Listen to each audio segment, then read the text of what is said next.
The cake had my name on it. Chocolate frosting, cursive letters, a little plastic briefcase decoration pressed into the top like a joke. Someone had ordered it from the grocery store bakery. I know because I could see the price sticker on the box they didn't bother to peel off. 38 years. That was my going-away cake. I sat at the end of a long folding table in the company break room, the same break room where I'd eaten 1,000 lunches, fixed the leaking pipe under the sink in 2009, and once talked a young floor supervisor out of quitting when his wife had her third miscarriage. The fluorescent light above me still flickered every 40 seconds. I'd put in a maintenance request for it in 2021. Nobody ever fixed it. That flickering light felt like the most honest thing in the room. My manager, Dennis Pruitt, stood near the coffee station with a group of younger regional coordinators, men I'd trained, problems I'd solved for, calls I'd taken at midnight on their behalf. He was telling a story about me. I could tell because every few seconds the group laughed, and one of them would glance over. Dennis had a way of making affection sound like condescension. He'd been doing it for 11 years. I didn't have to hear the words. I'd been in that building long enough to read a room the way some people read a book. Carol from HR slid a card across the table. Hallmark. 37 signatures, most of them smudged. She gave me a look that said I'm sorry and I'm relieved this isn't awkward for me at the same time. I thanked her. I meant it. Carol had nothing to do with any of this. Here's what none of them knew. 6 months before that party, I had a conversation over coffee with a man named Raymond Soto. Raymond ran operations development for Kellerton Industrial, our biggest regional competitor. We'd met twice at a trade conference over the years. He was sharp. Decent. The kind of man who actually listened when you talked.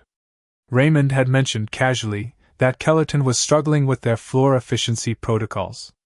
Said they'd gone through 2 consultants in 18 months and neither one understood how a real production line breathed. I nodded and we moved on to other topics. But I hadn't forgotten. For weeks later, I called Raymond. Not to complain about Dresner Manufacturing, that's where I had worked, would be leaving whether I chose it or not, because Dennis had made that quietly clear when they restructured my department and offered me a package that made early retirement the only dignified option. I didn't call Raymond to vent or beg or position myself desperately. I called because I had a real solution to his real problem and 38 years of proof that I could deliver it. We met 3 more times. I brought documentation. Floor maps. Efficiency data I'd compiled myself over the years, nothing proprietary, nothing I didn't have the right to carry in my own head. Just patterns. Solutions. The kind of institutional knowledge that walks out the door when a company lets the wrong man go. We shook hands in February. The contract was drawn up by March. My attorney reviewed it in April. The retirement party was in May. So when Dennis raised his plastic cup and said, and I quote, "Gerry, I think we can all agree that change can be a healthy thing." And the room chuckled in that way rooms chuckle when something is funnier to the people saying it than to the person it's aimed at. I raised my cup right back. Because I was already gone. I just hadn't told them yet. My phone buzzed at 3:14 in the afternoon. Raymond's name on the screen. I excused myself quietly, walked into the hallway, and answered. He was calling to confirm that the signed agreement had been filed, the retainer had been processed, and that they were ready for me to begin whenever I was ready. He said, "We've been waiting a long time for someone who actually knows what they're doing, Gerry." I said, "Give me about 20 minutes. I walked back into that break room. I ate a piece of my grocery store cake. I shook hands with the people who deserved it. I thanked Carol again. I looked at Dennis and told him sincerely that I hoped the department would thrive. I meant that too. Genuinely. Because I'm not a man who wishes failure on anyone. I just also wasn't willing to accept failure for myself.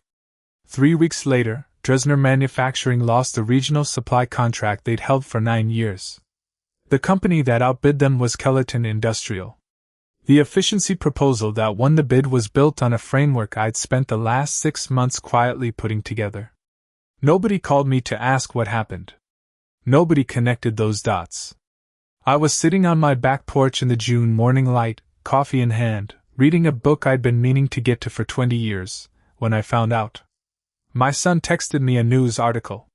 Said, "Dad, isn't this where you used to work?" I texted back, "Yep." Then I went back to my book.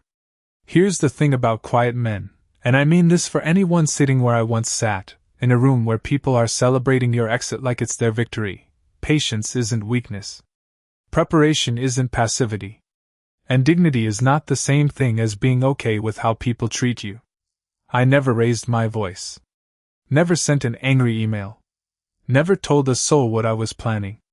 I just kept my head level and my hands busy, and I built my exit before anyone else could decide what it looked like. They threw a party for getting rid of me. I was already somewhere else entirely.